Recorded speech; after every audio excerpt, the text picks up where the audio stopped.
Hi, I'm Alistair, the grumpy CIO. And what am I grumpy about this week? I'm grumpy about growth companies not taking advantage of our smaller scale, but also needs to hire staff well and make it great for the staff. So you get great staff doing great things in a great company.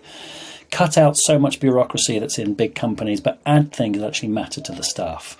End of this, there's some processes and templates. If you want them, DM me, leave a message on a thread. I'll send them through to you. All right. So you go through, you want to hire some people. First thing to do, as I've said in the post before, is go through your org design. Now, this is an advantage a growth company can have. Going through org design in a big organization with multiple layers, old contracts is so hard, and they end up creating so much duplicated work and duplicated roles across the organization because you can't have the hard conversation about who goes where and who fits what. As a small organization, we can. So get your org design note, sticky note it, put it on walls. What are the things that need to happen? Who needs to do what? If you can't get into the same place, use a Miro or a FigJam, or you can use an Excel spreadsheet if you like and move stuff around, but it's not as good. Miro, FigJam, sticky note. Get it done.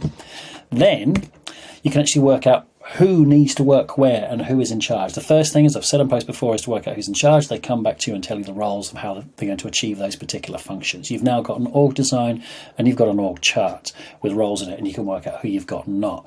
Then you realise you're missing someone. There's something in there. You've got the budget for it. Fantastic. What do you actually do? You do some simple job description notes. Now, this is the one piece of notes that you're going to need to power your job ad, job descriptions, anything that's going to your first templates. This is the one set of notes on this role. So it's a little bit of a document. It's like a page or two of A4, but it's the only things you have to write. Get rid of all the other bureaucracy and junk. What are the summary points? This is the stuff that the new person is going to read, the new team member, as they're first assessing with you. So just get this up. Are you remote? Are you hybrid? What are the first three technologies or tools or skills that they'll need? What are the first three processes they're going to be in charge of that are critical? What are the key things for your roles that are kind of cool for them to go to? Do you have a hack day? Do you have a research day? Do you have doona days? Whatever. Then for you, what's about your company? So you're there on a job interview and you want to say, this is what we do.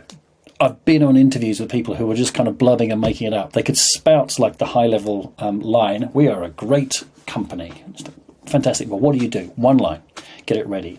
The role, 3 paragraphs. What are they actually going to be doing in bullet points that they can understand? Anybody who's going to be reasonably good at this job will get this. Simple, bang, bang, bang. Get rid of all the other rubbish and noise. What does the team that they're part of do, and how do they fit in with it? Again, get it down to a sentence. If you can't, you've got a problem, go back to your old design because you can't describe it very well. Who will they be working with? So who's the boss, who they report to, who's their immediate thing, and how does that fit elsewhere? Again, simple descriptions to be able to give to people. Then say what you're looking for. You get it down to one line. You're a full stack engineer with at least, and then say specifics of the skills and experience, what's required, what's optional. Lose the noise. What is actually required and what is actually kind of like really nice to have. Everything else throw away. Number of years experience. You can put some attitudinal stuff in here, and lots of people do. We want people, or a can do. You're a small company, you're a growth company. Get rid of this noise. These are things that's infected larger companies. It doesn't make any difference. Someone who's applying for you is simply going to state that they are whatever you've wanted to be. I am a can-do person. I love solving problems. I'm a team player. I like to go it alone. They will just put in whatever is required. It's noise. So if you want to put one thing, but get rid of it. Location.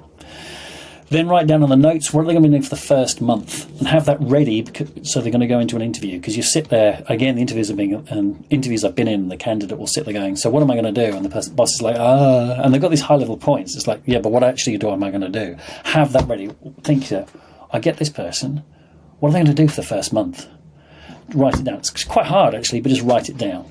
Then what process and tools they should learn first, what's in the first 3 months.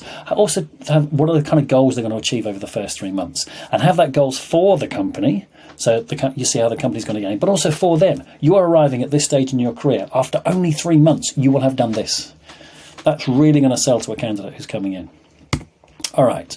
You've gone and hired them. Whole other journey on the hiring, not covering it here. You've then got the right person. On the first day, make sure they've got all the comms tools they need. Make sure you've got the passwords set up. They can come in. Every company's a bit rubbish on this, but just try your best.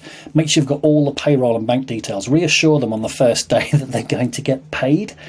I have worked in a place where I didn't get paid for over 3 months because they couldn't be bothered to sort that out. I've lived it and breathed it, and they wondered why I was a little bit narky about it. Introduce them to all the team. I asked my AI image generator to her team introducing themselves, and they came up with that. I guess it's the team introducing themselves for a warlock battle or something. But anyway, yes, make sure they've introduced to all across the team. Sounds simple, but gets missed. Write down in detail what they need to do for the first 3 days. So include all the stuff on the introduction. So who's going to be doing it? So the comms tools, we use email and Slack and Meets, but it could be whatever.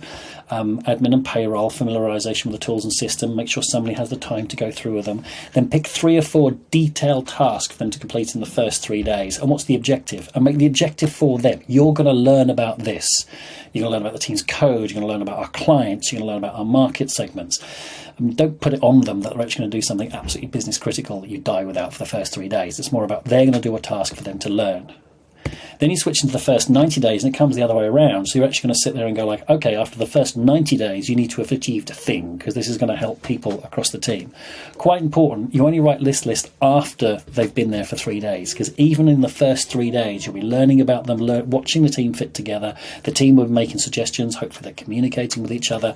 And whatever idea you had before they started will have changed just a little bit, even in those 3 days. So write it down.